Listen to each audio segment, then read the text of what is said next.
الله أكبر الله أكبر لا إله إلا الله والله أكبر الله أكبر ولله الحمد الله أكبر الله أكبر لا إله إلا الله والله أكبر الله أكبر ولله الحمد الله أكبر الله أكبر لا إله إلا الله والله أكبر الله أكبر ولله الحمد أعوذ بالله من الشيطان الرجيم بسم الله الرحمن الرحيم الحمد لله رب العالمين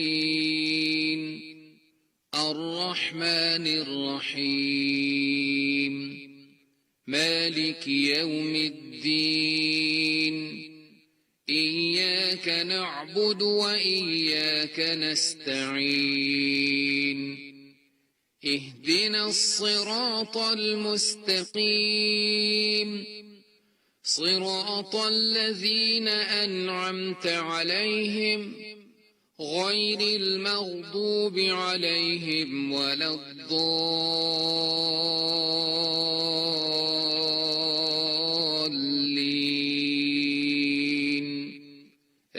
آمين.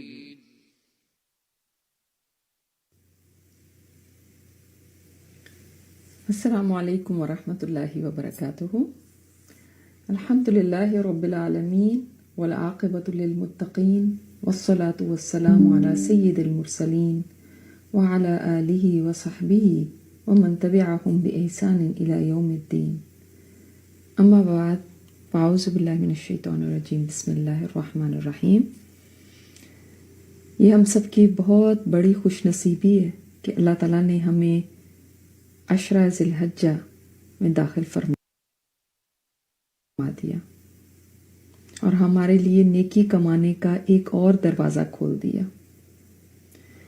نیکی کا موقع مل جانا بہت بڑی سعادت ہے.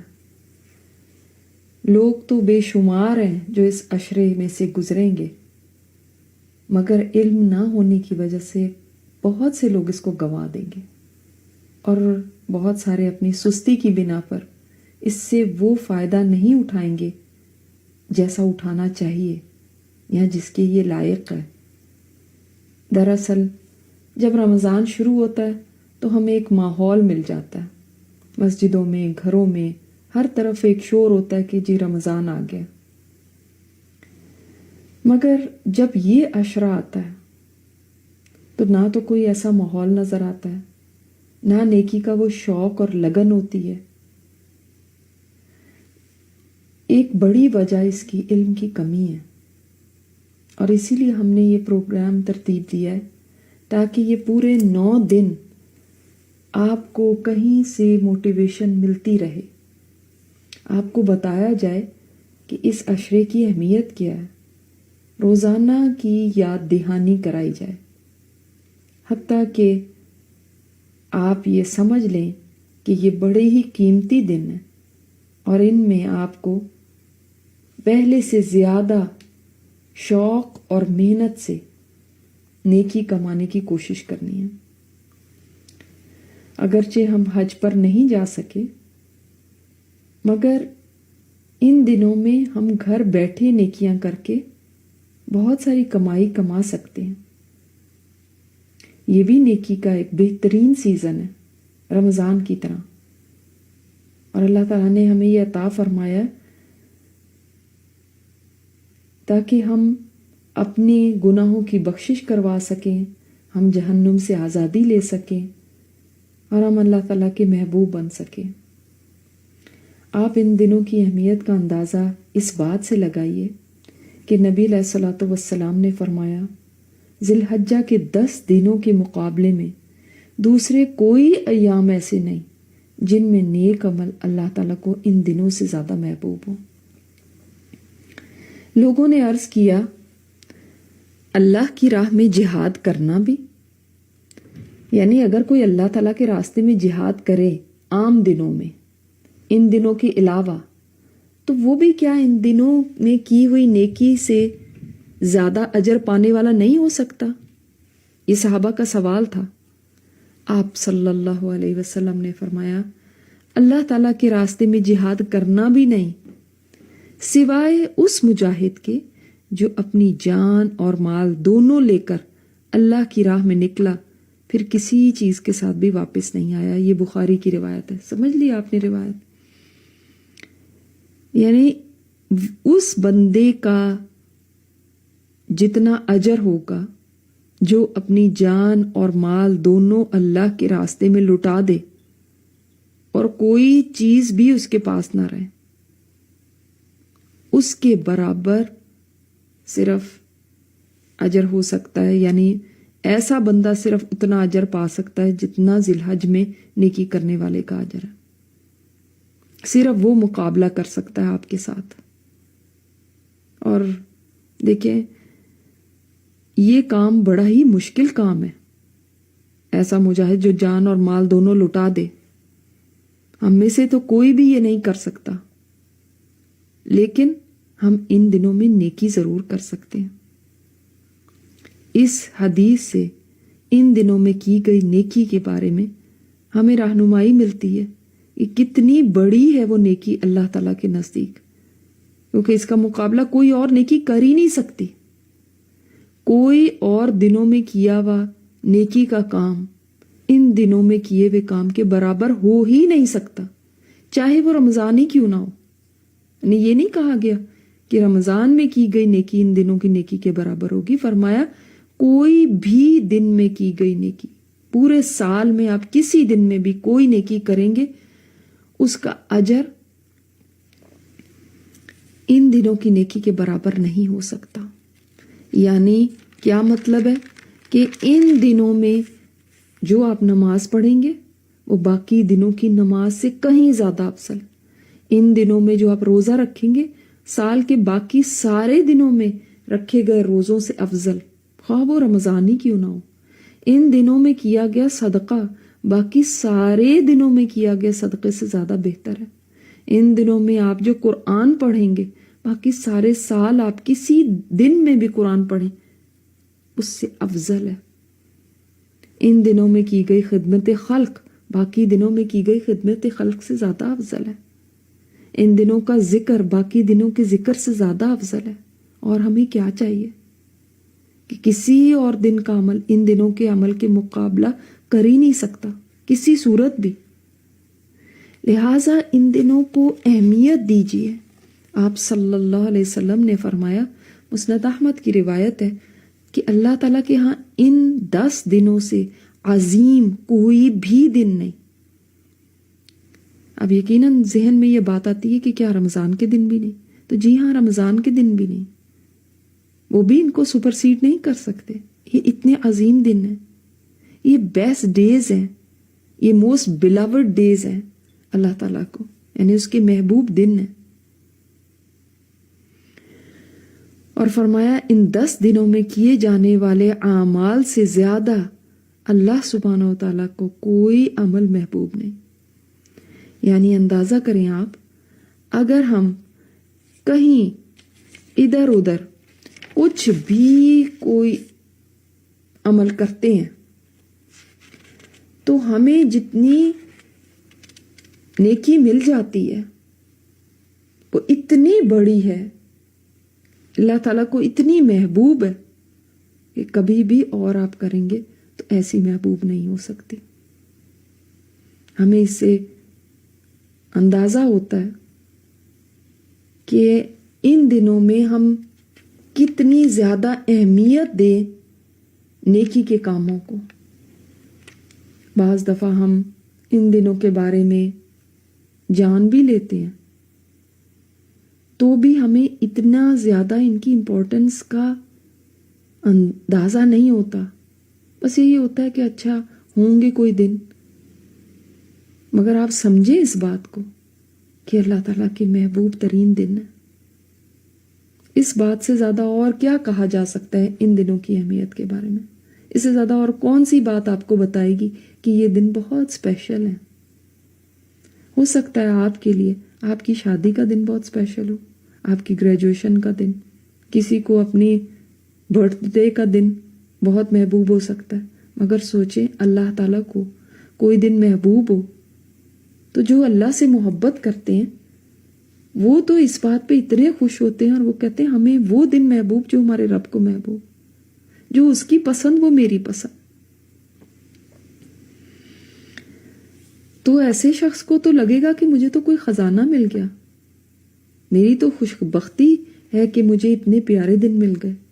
لوگ لاٹری نکلنے پر آپے سے باہر ہو کے خوش ہوتے ہیں، اور جو اپنے رب کو اپنا محبوب بنا لیتا ہے اس کی خوشی کا کیا ٹھکانہ ہونا چاہیے کہ میرے محبوب کے محبوب دن تو میرے بھی محبوب دن۔ علماء کہتے ہیں پورے سال کی بیسٹ نائٹس رمضان شریف کی آخری عشرے کی راتیں ہیں، اور بیسٹ ڈیز دن یہ ذی الحجہ کے دن ہیں۔ اب کیا مماثلت ہے رمضان اور ذی الحجہ کے دنوں میں؟ کیا کامنالٹیز ہیں؟ دیکھیں، رمضان بھی بابرکت مہینہ، ذی الحجہ کے بھی یہ بابرکت دن۔ رمضان میں روزے فرض، ان دنوں میں حج فرض۔ رمضان میں قرآن نازل ہوا، ان دنوں میں قرآن پاک کے احکامات کی تکمیل ہوئی، مکمل ہوئے جتنے بھی احکامات۔ الیوم اکملت لکم دینکم، یہ آیت اسی دنوں میں نازل ہوئی۔ اللہ تعالیٰ نے یہ دین ہمارے لیے مکمل کر دیا، وہ شروعات تھی، یہ اختتام، یہ تکمیل ہے۔ اس کے آخری عشرے میں رمضان کے لیلۃ القدر ہے، اور ذی الحج کے آخری اس پہلے عشرے میں یوم العرفہ ہے۔ رمضان میں بھی جہنم سے نجات ملتی ہے، اور ان دنوں میں بھی ایک دن ایسا ہے جس میں بے شمار لوگوں کو جہنم سے نجات ملتی ہے، تو اس سے زیادہ کسی دن میں بھی نہیں ملتی۔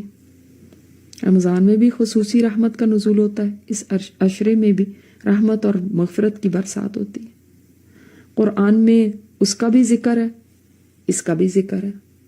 رمضان میں صدقہ فطر کے ذریعے مساکین اور فقراء کی مدد کی جاتی، اس میں قربانی کے گوشت کے ذریعے کی جاتی ہے۔ تو جیسے آپ رمضان کو باقی دنوں سے زیادہ اسپیشل گزارتے ہیں، ان میں زیادہ نیکی کی طرف دوڑتے ہیں، اسی طرح ان دنوں کو بھی باقی دنوں سے زیادہ اسپیشل گزاریں۔ اللہ تعالیٰ ہماری کمزوریوں کو جانتا ہے، تو اس نے یہ بتا دیے کہ یہ دن ہیں، یہ ان میں محنت کر لو، اور یہ صرف چند دن ہیں۔ ان کو چھپایا نہیں ہے کہ سال بھر میں ہم تلاش کرتے رہیں کہ وہ کون سے دن ہیں جن میں نیکی کرنا اتنا فضیلت والا ہوگا، ایسا نہیں کیا گیا۔ تھوڑے سے دن ہیں مگر ان کا اجر اتنا زیادہ ہے کہ اگر آپ کو پتہ چل جائے تو آپ خوشی اور شوق سے سب کام چھوڑ کے اللہ تعالیٰ کی عبادت میں خود کو مصروف کر لیں۔ یہ دن اللہ تعالیٰ کا تحفہ ہے، تو ان کو خالی نہیں گزارنا، ان کو ایسے نہیں گزارنا کہ جیسے باقی دن ہیں۔ ان دنوں کا بڑا مقام دیں اپنے دلوں میں، ان دنوں کا احترام کیجیے، اور ان کا احترام، ان کی تعظیم کیا ہے کہ وہ کام کریں جو اللہ تعالیٰ کے قریب کر دینے والے ہوں، جو اس کے محبوب ہوں، اور ان کاموں سے بچیں جو گناہ اور نافرمانی کے ہوں۔ یہ ہے ان دنوں کو عزت دینا، ان دنوں کو اسپیشل بنانا۔ اور اگر ایسے ہی گزار دیا کہ جیسے باقی دن ہوتے ہیں تو اس کا مطلب ہے کہ آپ نے ان کی اہمیت ہی نہیں جانی، اور آپ وہی کام کرتے رہے جو عام دنوں میں کرتے ہیں، تو اس کا مطلب آپ کو پتہ ہی نہیں کہ آپ کو کون سا خزانہ ملا تھا اور آپ نے اس کو گوا دیا۔ اللہ تعالیٰ نے قرآن میں پاک میں وَسَارِعُوا إِلَى مَغْفِرَةٍ مِّن رَبِّكُمْ وَجَنَّةٍ عَرْضُهَا السَّمَاوَاتُ وَالْأَرْضُ یہ فرمایا سورہ آل عمران میں، اور سورہ حدید میں فرمایا سابقوا إِلَى مَغْفِرَةٍ مِّن رَبِّكُمْ وجنتن ارضها کارض السماء والارض. یعنی ایک جگہ فرمایا سارعوا اور ایک جگہ فرمایا سابقوا. یعنی کیا مطلب ہے؟ سارعوا کا جلدی کرو اور سابقوا ایک دوسرے سے سبقت لے جاؤ. یہ دونوں الفاظ ہمیں بہت بڑا سبق دیتے ہیں. ایک ہے جلدی کرنا، یعنی ابھی تک جو سست ہے وہ جلدی کرے، جو سویا ہوا ہے وہ جاگ جائے. سرعت کے ساتھ کام کرو، جلدی کرو اللہ تعالیٰ کی مغفرت کو پانے کے لیے اور جنت کو پانے کے لیے. اور دوسرا ہے سابقو، یعنی سبقت لے جاؤ. جو لوگ نیکی کر رہے ہیں نا، جو سوچتے ہیں کہ ہم تو پہلے ہی بہت نیکیاں کر رہے ہیں، ہم تو پہلے ہی یہ سب کچھ کر رہے ہیں، تو پھر ہمیں کیا ضرورت ہے کچھ اور کرنے کی، کافی ہے نا ہمارے لیے. نہیں، تم مسابقت کرو، مقابلہ کرو، نیکی میں مقابلہ کرو، نیکی میں ایک دوسرے سے آگے نکلنے کی کوشش کرو کہ وہ اتنا کر رہا ہے مجھے اس سے زیادہ کرنا ہے. فلاں کو دیکھو وہ اتنی نیکیاں کرنے لگا ہوا، میں کیوں پیچھے رہوں؟ تو سبقت لے جاؤ، سب کو پیچھے چھوڑ دو، نیکی میں آگے نکلو. یہ نہ سوچو کر تو رہی ہوں بس ٹھیک ہے کافی ہے. پیسے کے معاملے میں کیا ہم کبھی ایسا کہتے ہیں کہ بس اتنا ہی کافی ہے؟ بلکہ ہم کہتے ہیں اس سے زیادہ کماؤ، میری تو اتنی کمائی ہے، فلاں کی اس سے زیادہ ہے، مجھے وہاں تک پہنچنا ہے. نئے نئے طریقے سوچتے ہیں بزنس کرنے کے، 100 کو 200 بنانے کے نسخے سوچتے ہیں. تو نیکی تو مال سے کہیں زیادہ قیمتی ہے. مال نے تو یہیں رہ جانا ہے، نیکی نے ہمیشہ کی زندگی میں ساتھ جانا ہے، حشر کے دن کام آنے والی ہے، دنیا میں بھی اس کے ثمرات ملیں گے. تو اس کو ملٹیپلائی کرنے کا تو سوچیں کہ کیسے نیکی کے موسم میں اپنی نیکی کو کئی گنا بڑھا سکتی ہوں اور اس کا اجر مجھے کئی گنا زیادہ مل سکتا ہے. دیکھیں آپ باقی دنوں میں اللہ تعالیٰ نے فرما دیا کہ ایک نیکی کا اجر 10 گنا ہے، مگر اس عشرے میں بتایا نہیں کہ کتنے گنا ہیں، بس یہ بتا دیا اللہ تعالیٰ کو بہت محبوب ہے. اتنا فرما دینا ہی کافی ہے. اس کا مطلب ہے کہ جو اللہ تعالیٰ کو خوش کر دے گا شوق سے نیکی کر کے، پھر آپ کو پتہ ہے جتنا بڑا بادشاہ ہو وہ پھر اپنی حیثیت اور اپنی شان کے مطابق نوازتا ہے. اندازہ کیجئے جس نے رب کائنات کو خوش کر دیا ان دنوں میں کیسے کیسے اس کو انعامات نوازے گا، کیسے کیسے اس کو انعامات دے گا. تو نیکی کا شوق رکھنا اور اس کو بوجھ نہ سمجھنا، یہ ہے جو اس عشرے کا تقاضا ہے. مگر ایک بات یاد رکھیے گا، رمضان میں تو شیاطین قید کر دیے جاتے ہیں، اس لیے نیکی کرنا بہت آسان ہو جاتا ہے، مگر اس عشرے میں شیاطین قید نہیں ہوتے. تو اس کا مطلب ہے کہ ان سے مقابلہ کرنا ہوگا. کوئی بھی نیکی کرنے کے لیے آپ کو ایکسٹرا ایفرٹ کرنی پڑے گی، زیادہ محنت کرنی پڑے گی، کیونکہ شیطان طرح طرح کے بہانے، وسوسے اور کام یاد دلائے گا. تو اس کو مات دینی ہوگی تب نیکی ہو سکے گی، ورنہ یہ نہ ہو کہ ہم سستی میں یا اپنے اور کاموں میں بھول ہی جائیں کہ ہم نے نیکی میں دوڑ لگانی تھی. تو اب ہم کیسے اپنے اس عشرے کو سجا لیں، نیکیوں کے ساتھ خوبصورت بنا لیں. سب سے پہلا کام ہم نے کیا کرنا ہے جو اس عشرے کا اسپیشل کام ہے، اور وہ کام سب کر سکتے ہیں. اور سب سے بڑی بات یہ کہ نبی علیہ الصلوۃ والسلام نے خود وہ کام ہمیں بتایا ہے ان دنوں کے لیے، خاص کام.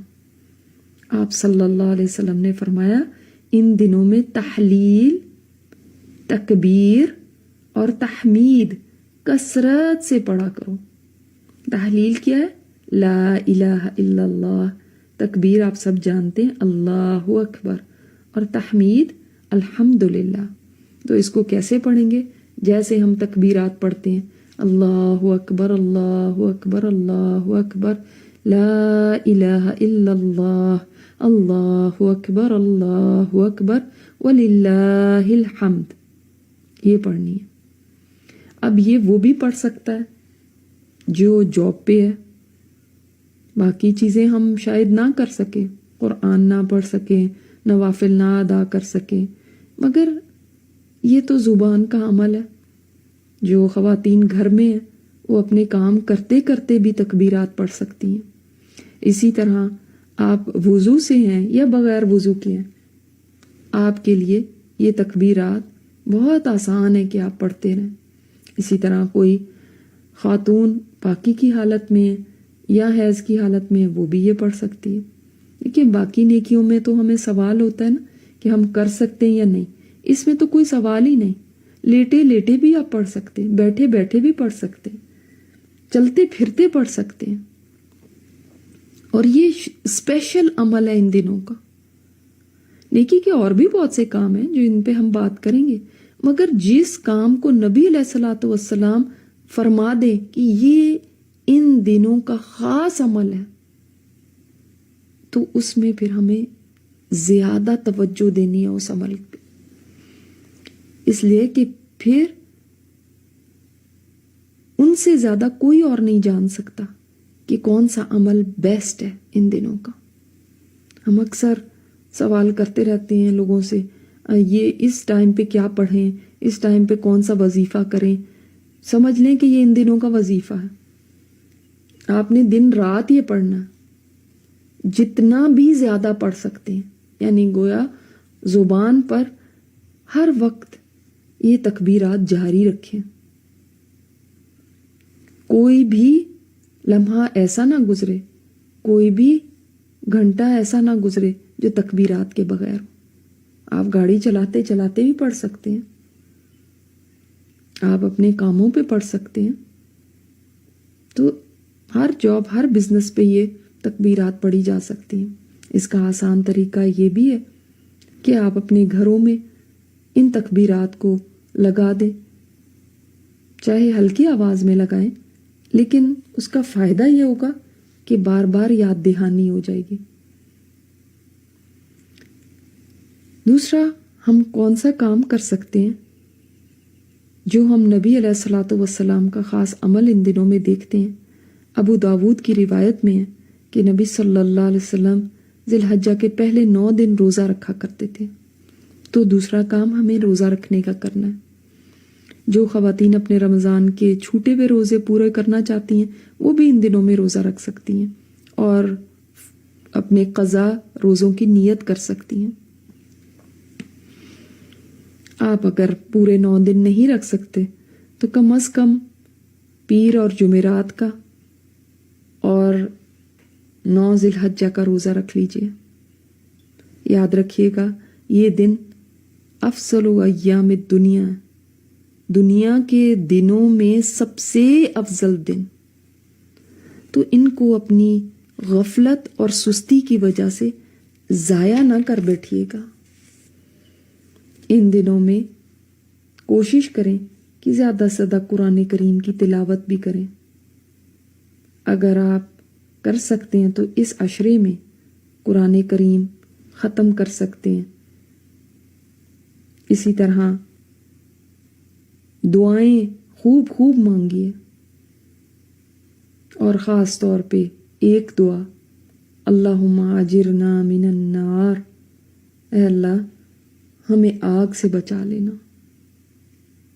اور ذکر تو میں آپ کو بتا چکی ہوں، تکبیرات کا ذکر ہے. آج کے لیے اتنا ہی کافی ہے. اب خوشی خوشی شوق کے ساتھ اپنے رب کو اپنی نیکیاں دکھائیے، اور انشاءاللہ تعالی کل پھر اسی وقت ملتے ہیں ایک اور پروگرام کے ساتھ، جس میں آپ کو بتاؤں گی کہ آپ کس طرح اور اپنے اس عشرے کو سجا سکتے ہیں. سبحانک اللہم و بحمدک، نشہد ان لا الہ الا انت، نستغفرک و نتوب الیک. السلام علیکم ورحمۃ اللہ وبرکاتہ.